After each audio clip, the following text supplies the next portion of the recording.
తండ్రి, మహోన్నతుడైన దేవ, భూమి ఆకాశములకు సృష్టికర్త అయిన యేసు ప్రభువా, రాత్రంతా కాపాడి మా ఆయుష్ని మా దినాలు పొడిగించి ఇచ్చినటువంటి మరో నూతన దినాన్ని బట్టి వందనాలు, స్తోత్రాలు. ఈ ఉదయకాల సమయంలో మీ పాసందులో చేరి మీరు మాకు ఇచ్చిన రక్షణ, పాప క్షమాపణ, ఇచ్చు జీవం, ఆయన మరి నీ క్షేమం బట్టి మేము స్తుతిస్తున్నాం, ఆరాధిస్తున్నాం. ప్రభా, సజీవులు కదా మిమ్మల్ని స్తుతించేది, ఆరాధించేది. అట్టువారిలో మమ్మల్ని సజీవులుగా ఉంచినందుకు స్తోత్రం. మరి ఈరోజు మా దేశం యొక్క స్వాతంత్ర దినోత్సవం సందర్భముగా మిమ్మల్ని స్తుతిస్తున్నాం. ఆయన మరి ఆ దేశమును ప్రభా మరి మీరు జ్ఞాపం చేసుకొని ఇంతవరకు కాపాడి భద్రపరిచినందుకు స్తోత్రాలు. మరి నాయన నిజమైన స్వాతంత్ర్యాన్ని ప్రతి ఒక్కరూ కూడా మరి అనుభవించడానికి సహాయం చేయండి ప్రభా. మరి భౌతికమైన స్వాతంత్ర్యం ఎలాగిచ్చారు, ఆత్మ సంబంధమైన స్వాతంత్ర్యము కూడా ప్రతి ఒక్కరికి దయచేస్తుందిగా అడుగుతున్నాం. జ్ఞాపం చేసుకోండి నాయన, మరి కనికరించుము. ఈ దినం మాకు కావలసిన అనుదిన ఆహారమైన వాక్యం దయచేయమని యేసు ప్రభు నామములో ప్రార్థిస్తున్నాం తండ్రి, ఆమేన్. ప్రభు యేసే సత్యమయ, ప్రభు యేసే సత్యమయ, ప్రభులోని స్వతంత్రమయ. ఓ ప్రియుడా, ప్రభువే సర్వమయ, ప్రభులోని స్వతంత్రమయ. ఓ ప్రియుడా, ప్రభువే సర్వమయ, ప్రభు యేసే సత్యమయ. పాపిని నీవు జన్మముతో పాపమెట్టిన ప్రతి చోట, పాపిని నీవు జన్మముతో పాపమెట్టిన ప్రతి చోట, పాప క్షమాపణ పొందనిచో ఫలితము మరణమిగా, పాప క్షమాపణ పొందనిచో ఫలితము నరకమిగా. ప్రభు యేసే సత్యమయ, పాపము వలనే బంధకముల్, పాపికంతము పాతాళం. పాపము వలనే బంధకముల్, పాపికంతము పాతాళం. పాపములో జీవించినచో ఫలితము మరణమిగా, పాపములో జీవించినచో ఫలితము మరణమిగా. ప్రభు యేసే సత్యమయ, ప్రభు యేసే సత్యమయ. యేసే పాపము క్షమించున్, యేసుని నమ్మిన రక్షించున్. యేసే పాపము క్షమించున్, యేసుని నమ్మిన రక్షించున్. యేసుని చేర్చుకొని మదిలో, యేసులో ఆనందం. యేసుని చేర్చుకొని మదిలో, యేసులో ఆనందం. ప్రభు యేసే సత్యమయ, ప్రభు యేసే సత్యమయ. దేవుని పరిశుద్ధ గ్రంథమైన బైబిల్ నుండి ఈ దినము దేవుడు మన కొరకు సిద్ధపరిచిన వాక్య భాగము యోహాను సువార్త 8వ అధ్యాయము. యోహాను సువార్త 8వ అధ్యాయం 32వ వచనం. అప్పుడు సత్యము మిమ్మను స్వతంత్రులుగా చేయునని చెప్పగా, సత్యము మిమ్మను స్వతంత్రులుగా చేయునని చెప్పగా, యేసుప్రభువారు ఆత్మీయ స్వాతంత్ర్యం గురించి మాట్లాడుతున్నారు. ఈరోజు మన దేశానికి స్వాతంత్ర్యం వచ్చిన దినాన్ని జ్ఞాపం చేసుకుంటున్నాం. మన దేశము మరి బ్రిటిష్ వారి యొక్క అధికారం కింద ఏలుబడిలో మన దేశము చాలా కాలము బానిసలమై ఉండి జీవిస్తూ వచ్చాం. అయితే చాలామంది పోరాటం చేసి ఎంతోమంది ప్రాణాలు అర్పించి మన దేశంలో మనము స్వతంత్రంగా జీవించేటువంటి అవకాశమును కలిగించారు.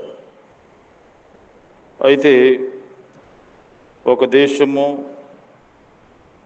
మరి స్వాతంత్ర్యం వచ్చిన దినాన్ని జ్ఞాపం చేసుకుంటున్నాం.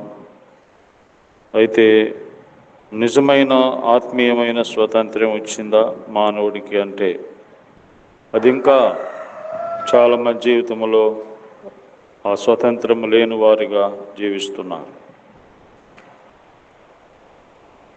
కొంతమంది పరిపాలకుల నుంచి మనకు విడుదల కలిగింది, కానీ మరి పాపము నుండి మనిషికి విడుదల కలగలేదు. పాపము చేసే ప్రతివాడు పాపమునకు దాసుడని బైబిల్ చెప్తుంది. పాపమునకు దాసుడు, ప్రతి మనిషి కూడా పాపమునకు బానిసైపోయాడు. ఈ బానిసత్వం నుంచి మరి ప్రతి మనిషిని విడిపించడానికి మరి ఈ లోకంలో ఎవరు కూడా లేరు, ఎవరు కూడా ఆ పాపదాసత్వం నుంచి విడిపించలేరు. ఆ పాపదాసత్వం నుంచి విడిపించటానికి దేవుడే శరీరధారిగా ఈ లోకానికి వచ్చారు. ఆయన పేరు యేసు ప్రభు.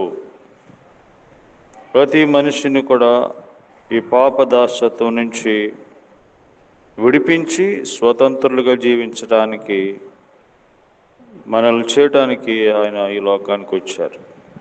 రోమపత్రిక 6వ అధ్యాయం 14వ వచనంలో, మీరు కృపకే గాని ధర్మశాస్త్రంలో లోనైన వారు కారు గనుక పాపము మీ మీద ప్రభుత్వం చేయదు. ఈరోజు ప్రతి మనిషి మీద పాపం అనేది ప్రభుత్వం చేస్తుంది. పాపం అనేది ఏలుబడి చేస్తుంది. కాబట్టి పాపము యొక్క ఏలుబడిలో, ఒకప్పుడు మనం బ్రిటిష్ వారి ఏలుబడిలో ఎలా ఉన్నామో అలాగే ఈ రోజున పాపము యొక్క ఏలుబడిలో, సైతాను యొక్క ఏలుబడిలో ప్రతి వారు జీవిస్తున్నారు. ఆ పాపము చేయకూడదని ఉంటుంది, కానీ చేయకుండా ఉండలేకపోతున్నాడు. ఆ చెడు మానాలనుకుంటున్నాడు, కానీ అది మానేయలేకపోతున్నాడు. ఎందుకంటే దాసుడుగా ఉన్నాడు పాపానికి, ఆ చెడుకి దాసుడైపోయాడు. త్రాగుడికి, వ్యభిచారానికి, మరి దొంగతనానికి, ఇంకా ప్రతి విధమైన మరి చెడు కార్యములకు బానిసైపోయి బ్రతుకుతున్నాడు. ఈ బానిసత్వం నుంచి విడిపించడానికే యేసుప్రభువారు ఈ లోకానికి వచ్చారు. కాబట్టి దేవునికి ఆలయంగా ఉండవలసినటువంటి శరీరాన్ని పాపానికి అప్పగించి మన అవయవాలన్నిటిని కూడా పాపములకు అప్పగించుకొని వాటిని మనం పాడు చేసుకుంటా ఉన్నాం. అందుకనే పాపానికి మన శరీరాన్ని అప్పగించాం. మన కాళ్ళు, చేతులు, మన కళ్ళు, నోరు, ముక్కు అన్నీ కూడా పాపానికి అప్పగించాం. అందుకని ప్రతి మనిషి పాపమునకు దాసుడుగా ఉన్నాడు, బానిసైపోయాడు. బానిస, యవనస్తులు, పెద్దలు, పిల్లలు అందరూ కూడా బానిసైపోయి జీవిస్తూ ఉన్నారు. అది లేకపోతే వాళ్ళు బ్రతకలేని వారుగా, అది లేకపోతే జీవించలేని వారుగా జీవిస్తూ ఉన్నారు. ఇటువంటి పాపము నుండి విడిపించడానికి యేసుప్రభువారు ఈ లోకానికి వచ్చి విడిపించటం కొరకై తన రక్తమంతా మన కొరకు చిందించారు. మన స్థానంలో ఆయన ప్రాణం పెట్టారు. ఆ విధంగా మన మీద ఉన్న పాపాన్ని, మరణాన్ని ఆయన తీసేశారు. కాబట్టి మొదటిగా పాప దాసత్వం నుంచి విడిపించడానికి యేసుప్రభువారు తన ప్రాణాన్ని పెట్టారు. ఇప్పుడు మన దేశ స్వాతంత్రం కోసం ఎలాగ ఎంతమంది ప్రాణాలు పెట్టారో, ఇది భౌతికమైంది, ఈ లోకంలో ఉన్నంత వరకు మనకు పనికి వస్తుంది. కానీ ఈ లోకం విడిచిన తర్వాత మనం దేవుని దగ్గరికి వెళ్ళాలంటే ఆత్మ సంబంధమైన స్వాతంత్ర్యం కలిగి ఉండాలి. అంటే పాపం నుంచి విడిపించబడి ఉండాలి. రెండవదిగా మనం చూసినట్లయితే నిర్గమకాండం 3:7 మనుషుల యొక్క దాసత్వం నుంచి ఇశ్రాయేలు ప్రజలు అనేటువంటి వారు పూర్వదినాల్లో మరి మనం ఎలాగ ఉంటూ వచ్చామో అలాగే వీళ్ళు కూడా ఐగుప్తు అనేటువంటి ఆ దేశం యొక్క బానిసత్వములు వారు 430 సంవత్సరాలు మగ్గిపోయారు. వారి చేతిలో నుంచి దేవుడు విడిపించడానికి మోషేను పంపించాడు.